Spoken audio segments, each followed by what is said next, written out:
welcome to Scorched Earth and a general reading for the sign of Leo, Sun, Moon or Ascendant for the month of October 2024. I hope you are well. I'm using the Night Sun Tarot for you today, so as some of you may be aware, there's quite a lot of nudity in this and it does flag the AI bots that troll all the videos once they're uploaded to YouTube. So to prevent any issues, if there is any such nudity that shows up, I will be covering it up with my trusty puppy over here. What else to tell you? If the reading resonates and you'd like to go a little bit deeper, there will be an extended that you can access at the end. That is via the first link in the description box, which is directly beneath this video. There's a second link in the description box, which is to my private community, the Order of the Phoenix, over on the Circle platform. You can get access to all of the extended content, no matter what it is, for no extra fee beyond the membership. And hang out with an extraordinary group of people. There's some really interesting things happening over there. There's some research going on too. It's very awesome. So if you would like to be involved in that, you know what to do with that link. Leo, let's have a look and see what's going on with you. Could I have 3 cards for Leo, please? Oh, goodness. We have the Magician in your recent past. About current energy. Ooh, we have the Moon in your current energy. And what's coming towards Leo, please? What's Leo need to know? Okay, right. I can't remember how many signs have had a full major arcana turnout for their reading this month. I think only one, and I couldn't actually tell you who that was, but I might even be wrong about that. From this we can take the fact that whatever is going on with you at the moment, Leo, it is really quite significant. There are a lot of universal forces that are at play on you at the moment, and this is all coming to some sort of, I don't want to say culmination, because for me the Wheel of Fortune is not a card of culmination, but it is a point where perhaps you may start seeing the mechanisms of the universe really starting to unfold, sort of helping cast a light on what's been going on here, right? It's just like it's the oh I see moment, which is very interesting indeed. So we're going to get some clarifiers and put them underneath and see what else we need to know about this. Tell me about the Magician on its side, please. Thank you. We also have the Lovers on its side. Interesting, both cards of manifestation, but we also have the Page of Pentacles, the Nine of Pentacles, the Six of Wands and the Page of Wands. Don't usually take this many cards, but do you know what, Leo, it looks like it's a significant time, so we'll go with whatever wants to come out. Tell me about the Moon, please. Where's the Moon here? We have the Tower and we have the Four of Swords. What about the Wheel of Fortune? What do we need to know about the Wheel of Fortune, please? We have the Three of Cups, Seven of Wands. In the interest of accuracy, that did come out upside down. I have a habit sometimes of just turning the card over without, and it taking a minute or so to register the fact that it actually came out the other way around. Let's get one more card for the Wheel of Fortune, because that's quite dense and I'd like to know what that's about. We have the Judgment card now at the bottom of the deck and the Three of Pentacles. Okay, so there are shifts, there are movements, there are realignments. There is almost like a renegotiation of your status, it feels, going on here. And the renegotiation is not between you and other people, it's between a sort of, how can I describe what I'm feeling here? It's, the renegotiation is internal. And it revolves around acceptance and almost kind of stepping up and accepting that this is your role here. And there's going to be some, you know, collateral, not collateral damage, but, you know, some sieving out, shall we say, along the way. Now, let's get my selenite from over here. We'll start over here with the Magician on his side. And like I said, when I was pulling the cards, it was really quite interesting that we have both cards that indicate manifestation in the major arcana showing up for you, and both of them are on their side. Now, When cards are reversed, they can quite often mean the exact opposite of what they mean in the upright, or sometimes they can speak to blocks or delays in accessing that kind of energy. But when they show up on their side, they're kind of sitting in this, they're almost kind of bobbing around. It's like they're waiting for something to happen to make them turn one way or the other, right? They're almost like they haven't quite committed to the energy one way or another. Now, you've got these big energies of manifestation that are playing out here for you, or have been playing out here for you. And I do wonder if part of it is about the exploration.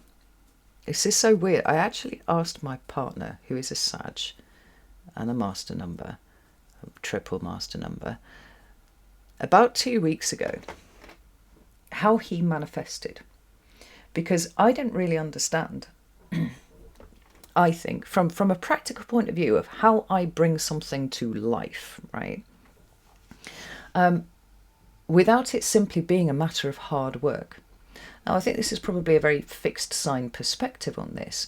And it's like, well, if you want something, you've just got to graft for it, right? That's how it works. But there are times in our lives where we graft, and this has happened to Leo a lot over the last, well, probably actually over the last 7 years, where we've put in so much work and tried to go in a particular direction, and for whatever reason those doors have been shut. Now, we could say that the universe is, trying to guide us gently towards something else.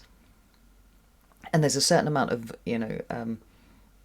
stubbornness about the Leo archetype that says, no, it must be this way. And we actually talked a lot, I think it was probably back in 2020, Leo, about how there is an expectation that if something is going to be for you, it is also going to involve, by definition, a lot of hard work on your point. And it's like the harder the work, the more it must be for you, and so the more effort you have to put into it. Whereas the act of manifestation seems to be something entirely lighter than that. So I asked him, like, straight out, like, how do you manifest? What's that about? What does it feel like when you do that? Because I was interested to see how his experience was different to mine. And it was exactly as I expected, entirely different to mine. And it was something a little bit more fleeting. Now, when you really dig into it, you can start going down the rabbit hole of whether manifestation itself is actually the nudging along of probabilities to get the result that you want, or whether, just being in a state of alignment with that is something of an intuitive foresight, right? Just kind of feeling something rippling on the wind and being like, okay, well, that's the way that I'm going to go, and I'm going to connect with that. Either way, what we've got here, it seems to me, is a state of awareness that there are things that you want to bring into being. But actually getting down to the nuts and bolts of what it looks like to do that for yourself, right? To be in such a creative space, such a powerful space of creation, that what you intend is actually the result. Now, I realise this is a little bit abstract and it's a little bit philosophical, but I do think there are questions of power and how that power is exercised when we see these two cards here, and the difference between these two cards, which do both talk about manifestation, but I think quite differently. Because for me, this is a card of active manifestation, right? If we were going to pick one which was about nudging probabilities along, this would be the card. This one is more of a passive manifestation, because it's about getting into alignment with what the universe actually wants from you, and therefore, kind of arriving at some sort of flow state where these things are just sort of opening up in front of you, right? We've got questions around both, the nature of both, which one is for us, which one, how do they work in tandem with each other, because that's an interesting question.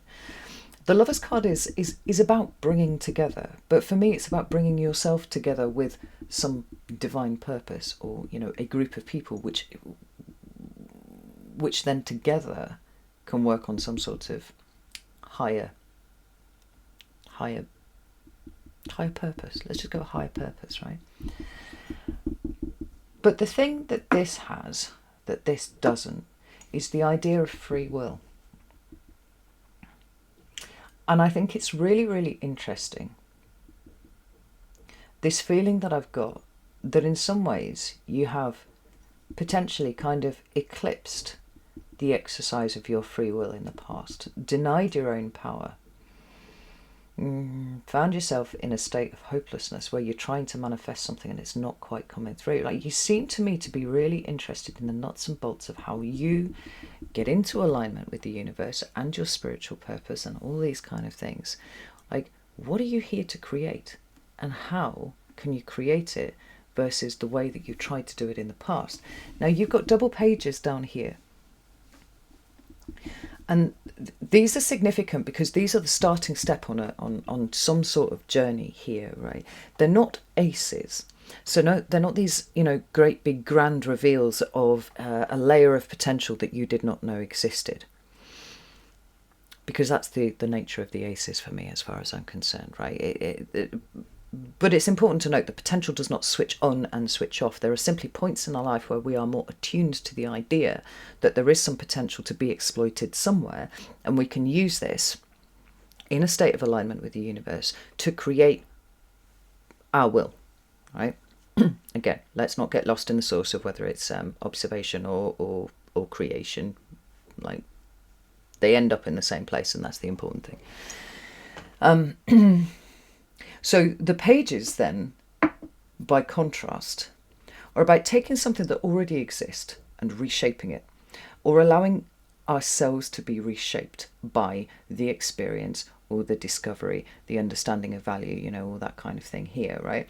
So we've got double pages, both indicating some sort of turn around the idea of value and what is important to us, and, how we can replicate successful things, and also what actions are required by us. Now, you will notice that for each of these pages there is an accompanying card of the same suit.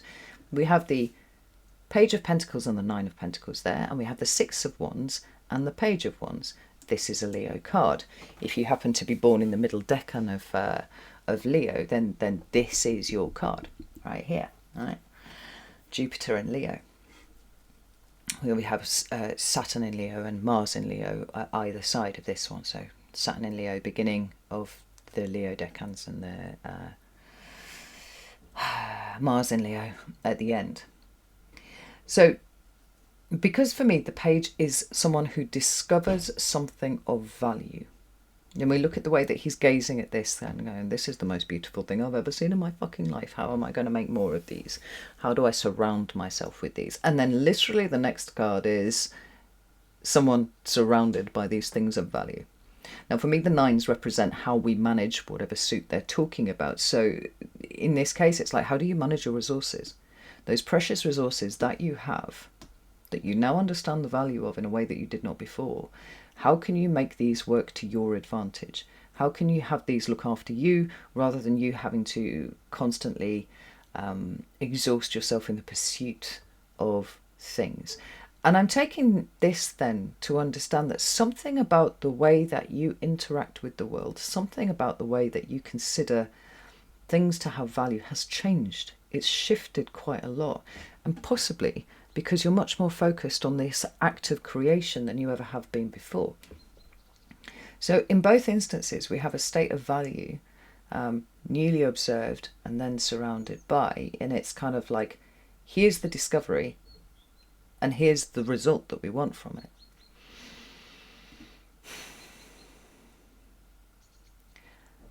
But it's very important to remember that the pentacles are not simply money. They are not simply things of a material nature. When we're talking about resources, we're talking about emotional, spiritual, yes, material as well, mental resources.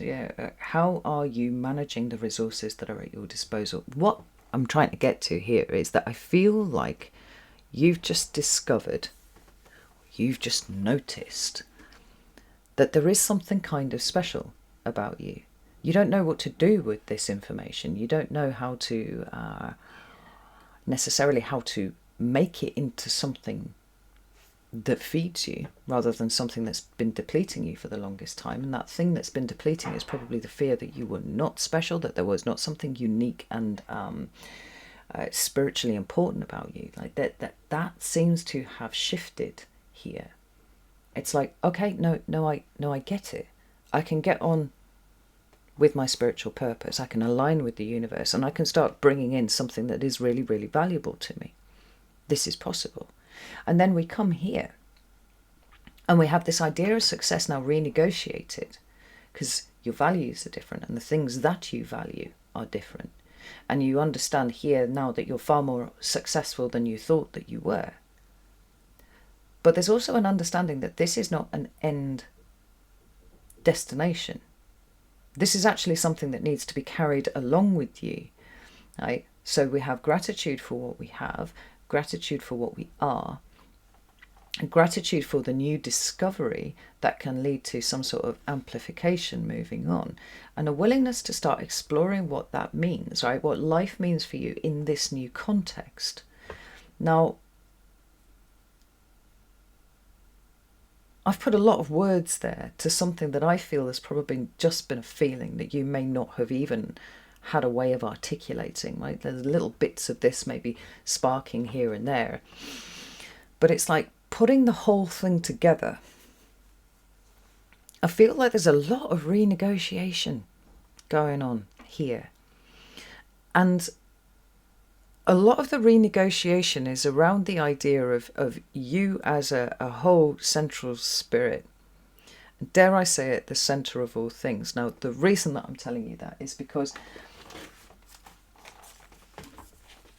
as has happened for quite a few of the signs, I would say like 3/4 of them now, the titles came before the reading came. Leo, the center of all things. Now, what I'm not saying is that you're best and you're magnificent, although obviously you are, and that, you know, you need to be entirely selfish and all that kind of thing.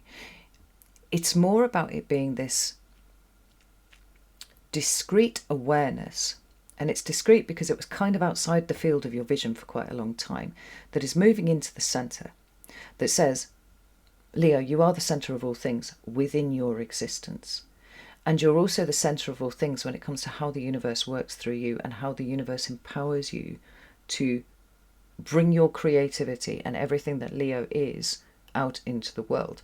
Now, there's a whole side quest that we could go on that one, being that Pluto is about to go back into, or 19th of November, go back into Aquarius, and then start a process of, at least by house, opposing any placement that you have in Leo.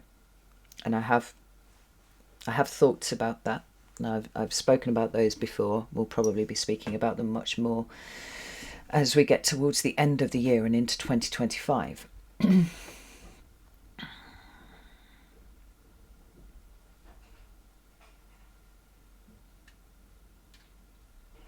And so, yes, we are all one and we are connected to all things, but this illusion of separation that people talk about in terms of it being a bad thing is actually a necessary thing for us to be able to do our work. Because if it wasn't there, we wouldn't do our work, right? Because everybody would just do whatever. I don't even know what that would be like, to be honest.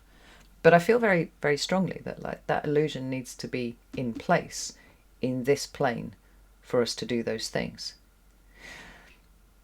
So all of this is coming together to create a new curiosity, a new desire for creativity within your life. The thing is, I don't think that you quite know what it looks like yet, right? Because we've got here the moon. The moon is the card of Cancer for me in the major arcana. And it does talk about those things that are necessarily obscured, right? For me, it actually is... it talks about the subconscious, and this is because of the position of the sun as, you know, the one true luminary that exists. We refer to the moon as a luminary, but it doesn't actually emanate its own light, so it's reflecting the light of the sun. The one true luminary that is the center of all things, that represents consciousness. Right, those things that are entirely fucking conscious. The moon then represents those things that are not entirely conscious, those things that sit beneath the radar, right, below the level of our conscious awareness. And you know, it's a place of dreams. It's a place of unconscious contact with your higher self, God, the universe, source, however you want to describe it, you know, your higher self. But it is the place through which messages are received on the subconscious level, or it is the place where your subconscious patternings play themselves out. It is also a card that speaks of distortion and illusion and a lack of clear movement forwards, right? Now, because of this distortive energy of the moon, where we see some things but we don't quite see them exactly as they are. I remember having really bad insomnia one night, years and years and years ago, and I was staying at a friend's house, and I was kind of tripping in and out of dreams like all night. I was trying to sleep and I couldn't. I was just tripping in and out. And I kept opening up my eyes and looking at the window, and there was just a small window. And it felt like it looked, by the very dim light, like there was an angel with raggedy wings sat in the window watching me. And I didn't know what it was because I hadn't seen this room in the daylight. And it wasn't until day broke that I realised that it was actually just a vase of dying flowers. But it literally looked like an angel with raggedy wings that was just kind of over watching me all night. There's something there and we perceive it, but we may not necessarily perceive it as accurately as it is. I mean, what the moon is saying here is that there's a lot of confusion around what all of this means and where this could all be going, right? We've got a few central points pinned down, but as yet, the Lover's card is not yet in the upright. The Magician's card is not yet in the upright. There's an understanding, but there's confusion as to how it should be effected. Now, when you come down to the Tower and the Four of Swords here, this is very interesting. Because the Tower, generally speaking, is talking about taking us from one path, picking us up and literally putting us on a 90-degree turn. We're going somewhere else. We're not going where we thought we were going. And whether that's as a result of what's going on here or, more of an overarching plan for where we were going. But I'm wondering if what this Tower card is talking about here is it is the fact that we've seen this that is the defining Tower moment that takes us in a different direction. Just because we don't quite understand what is happening here yet. I sometimes think, when you watch a film and, I don't know, there's a tourist in a city somewhere and then the whole city starts to shake and the tourist has no idea what's going on. It's an earthquake and it's obviously an earthquake, but because they come from a place where earthquakes are not common, they're literally confused and they're like, what is this? What is going on? I don't know. It's that kind of thing. It's like there's something really massive is happening here, something that is changing your direction. And the only thing that you can do, because you don't really understand it, is make your peace with it. Accept it. And I said this right at the beginning, that I felt like there was an aspect here of needing to accept some sort of renegotiation of a status that you have versus what you will have. And that almost doesn't make sense to me either. But, I'm just the messenger. What would I know? Yeah. There's some sort of kind of like a Titanic breaking free of something that's occurred recently for you, and it's actually still playing out in the current moment. And it's very difficult to see where this will lead. We have the High Priestess at the bottom of the deck. We also have this Two of Wands that's just shown up here. It's like all of this is pushing you to a point where decisions will need to be made in the future, but that point is not yet. It's not yet here. Although the Tower and the Fool are both indicating that there's some sort of breaking free, there's some sort of shaking loose of something, we have to understand that everything is happening under the light of the moon at the moment. So we can't see all the details. We can't see where that path leads. All we can see is essentially what's more or less right in front of us. And that is, it feels weighty, but as yet it's not possible to unpack it. And I think this is really significant. We also have the High Priestess here, and whenever we get the High Priestess and the Tower showing up in a reading, we've usually got some heightened level of spiritual awareness that's coming in, right? That it's a little bit of a shock. It's some sort of spiritual ascension type energy that's coming in and going, whether you knew it or not, you've kind of rattled up to the next level. And even though you don't know what that means, and even though you can't see where that's going, it's your willingness to accept it that is creating the opportunities that are laying ahead. Because both the Fool card and the Two of Wands have within them somewhere some idea of opportunity or a change, or, you know, a change of direction. We see that with the Tower as well. But I feel like you're being kind of gently funneled to a point, and it's the point where the point of it all will start to be understood and made clear by you. The point is, here is not that point. The point is that here is not that point. Oh, Lord. The point is that this is not the moment in time where that occurs. And what is required is simply the acceptance that it is happening, and a willingness to allow things to play out the way that they will. There's no forcing going on here, which is really interesting, given what I was talking about right at the beginning, about how that willingness to graft, that willingness to work hard, right? And feeling like that really is the only way to be successful. But then, of course, we always move the goalposts on ourselves and whatnot, right? So we actually get stuck in this rather unfulfilling cycle of, which, you know, if you want to win the game, stop moving the goalposts around. If you want to win the game, you need to realise that you are the centre of all things. Within your life, at least, anyway, and within your personal experience of the metaphysical and how it is playing out in your experience. I would say that would be a message, really, that should be understood by all people, but as a sign that is represented by the sun, there's something very, very specific about that message for Leo. So then we come to October, and we have the Wheel of Fortune. Now, like I said, this is not a culmination point. It's somewhat like a checkpoint. I've described this card like that before, where we, you know, like the save point in a game. You know, you play so long, you grind the first few levels over and over again. You die, you start again, you do it again, you know, and eventually you crack what it is that the game is wanting you to do, and you do the right moves in the right order, you kill the right boss, and then you move on to the next level. And computer goes, well done, save point achieved, you know. And then no matter what happens in the future, if you have to restart, you'll come back to this point here. That's how the energy of the Wheel of Fortune feels to me quite often. But there are other things that are included with that, and particularly when you start seeing energies like Judgment showing up too. Because it does feel like the expansive energies of Jupiter are coming in thick and fast over the course of October, and what actually is required by you is a willingness to say yes to something, even if it feels like it's a little bit too easy.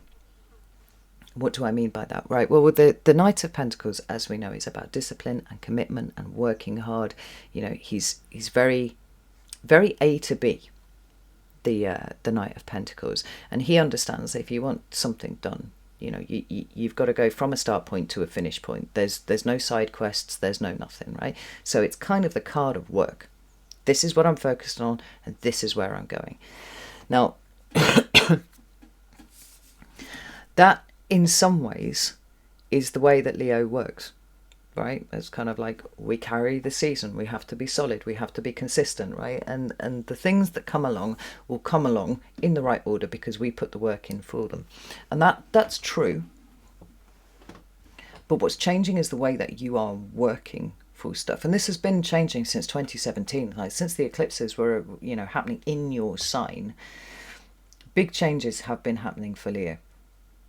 And most of those have been deeply unpleasant, very uncomfortable, but they've caused this huge levelling up, I think, for Leo. So a huge maturation, a huge stepping into self, and, you know, massive pursuit of authenticity and a rejection of all things that are not. But there's something about what's been happening in the last few weeks that is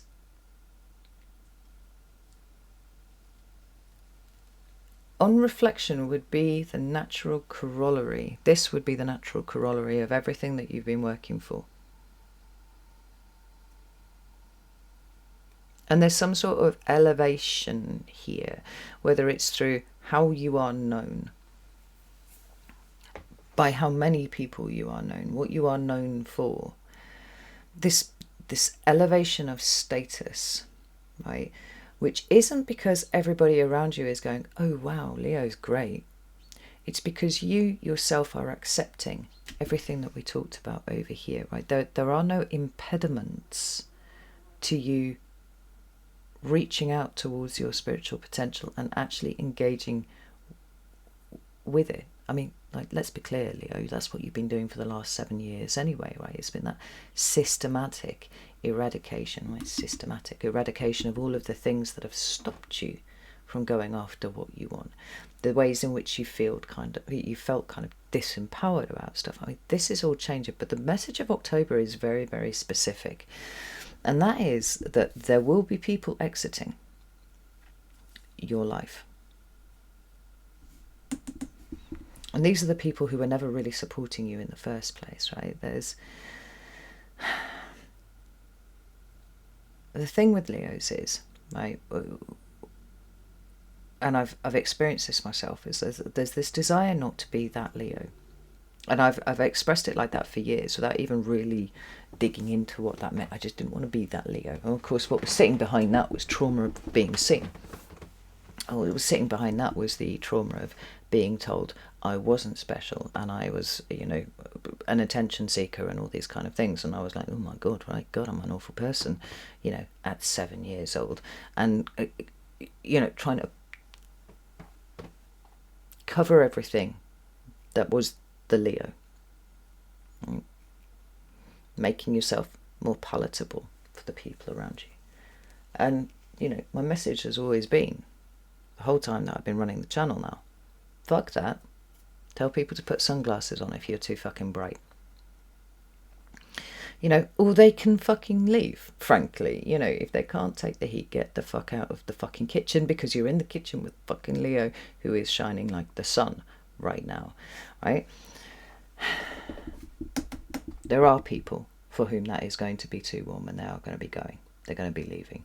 Whether it's because you trigger their insecurities, whether it is that you're, successful and that pisses them off, like whatever it is, you're being seen. And you're being seen by the right people. You're going to be rejected by the right people too. These people that are leaving, these people that are going. They may throw all sorts of parting shots at you, and frankly, they're inconsequential. They wouldn't have been inconsequential 2-3 years ago. They would have cut you to the core, and they probably would have had you, trying to cover up more of yourself than you already did.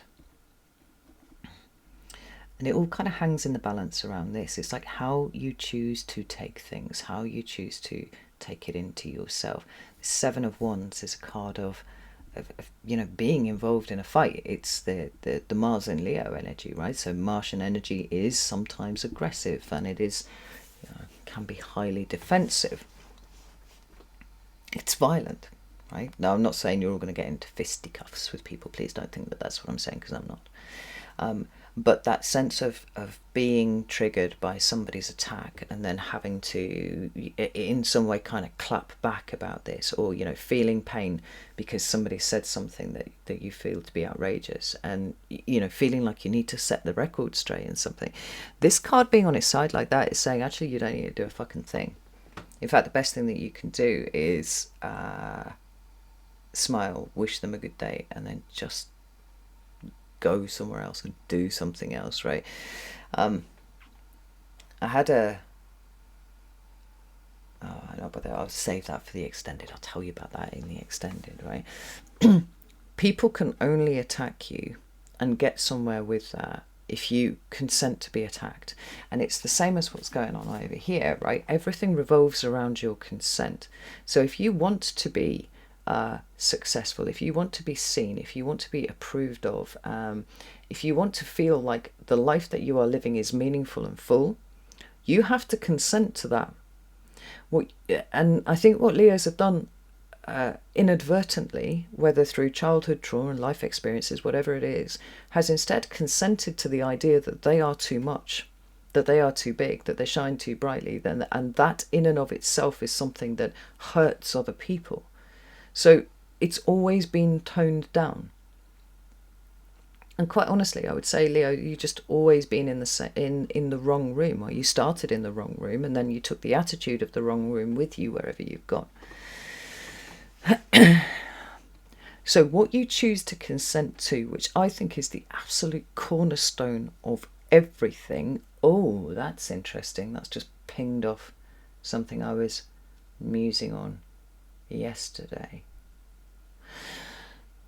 Consent being the cornerstone of everything. Stop consenting to feel shit about yourself. Stop consenting to take on board the projections and insecurities of other people and decide that those are a defining part of your character. I mean, this is the thing that's changing here. This would explain why the Tower is such profound energy, even though we don't really understand what that means yet.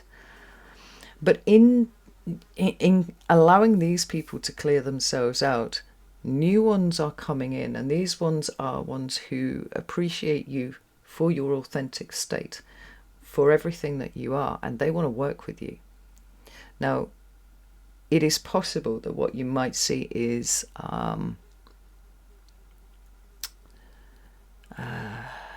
let's ask, right? We've got that High Priestess there. We know what's going on, right? You're kind of you're being seen as a wise and intuitive creature. And tell me about this. Ooh, Two of Pentacles. Lovely. Eight of Cups. All right. Well. Yeah. I think there are two things going on here for you, Leo. The first is that in some way or other, by showing up authentically and refusing to dim your shine, you are aligning with the universe, you're consenting to be what the universe sent you here to be, but you're also threatening the structure of something old. Something that is well ready for some kind of do-over, if I can put it that way. Right? Because the Hierophant is about like the structures, the hierarchies, all these kind of things. There's something about your energy that's just kind of casually obliterating all of this. And this could be, situations of work. This could be situations within your friendship groups or stuff like that, right? I could see this happening on all sorts of different levels. Something is changing here, and it's kind of hitting like a lightning bolt. We've got the lightning bolt of the Tower over there, and this is all very internal for you and kind of confusing. We don't really know what it means, so on and so forth. But this seems like that same energy of the lightning bolt of the Tower that has affected you and has changed the way that you're showing up, then coming here to start changing the status quo of how things have been versus how they could be in the future. We got the Nine of Pentacles, which is somewhat of the, the culmination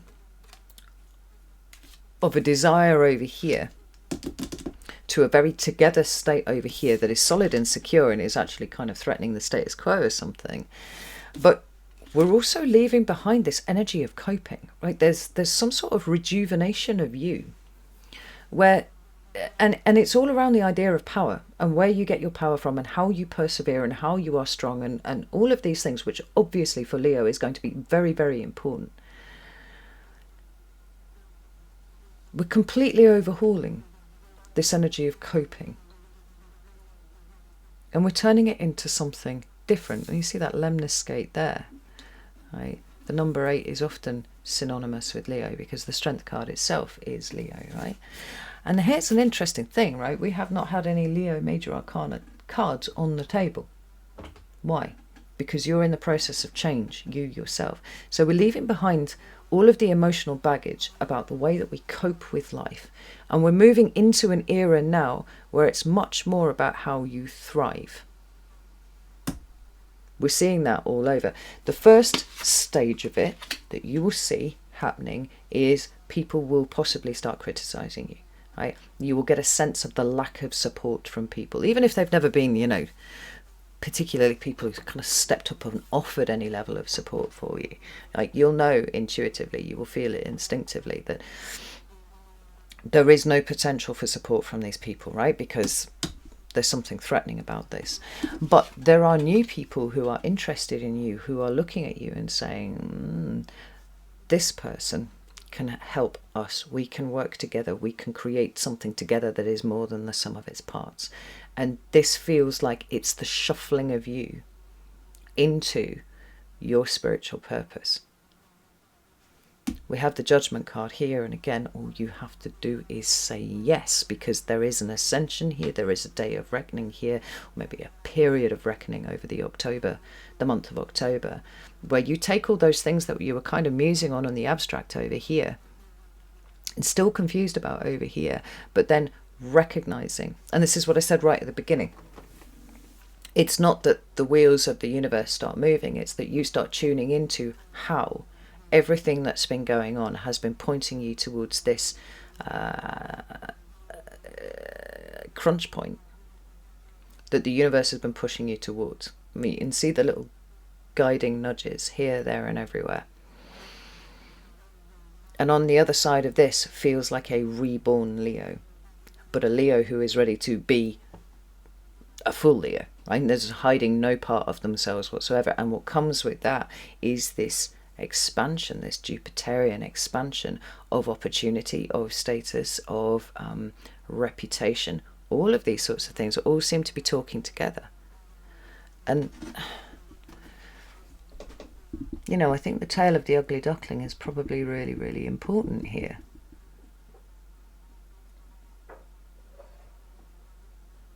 Like, you've tried to hide who you were for the longest time because you were trying to fit in with all of the ducklings.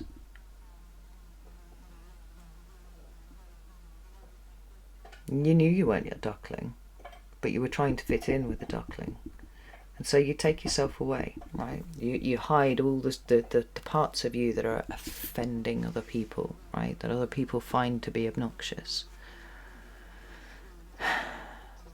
And what you've been doing in the last 7 years is growing and evolving and maturing. And suddenly here you are, you turn up and you're a swan. And everybody's like, holy shit. What the fuck? Look at this majestic creature.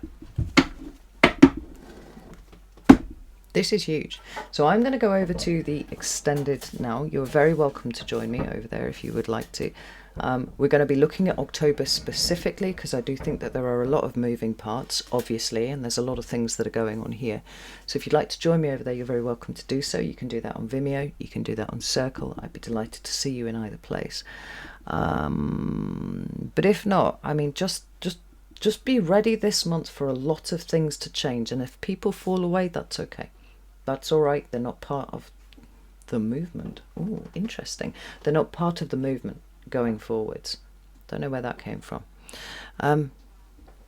You are quite simply the centre of all things within your spiritual existence. And I think you're accepting it for the very first time. So know that I love you all very, very much. And I'll see you soon.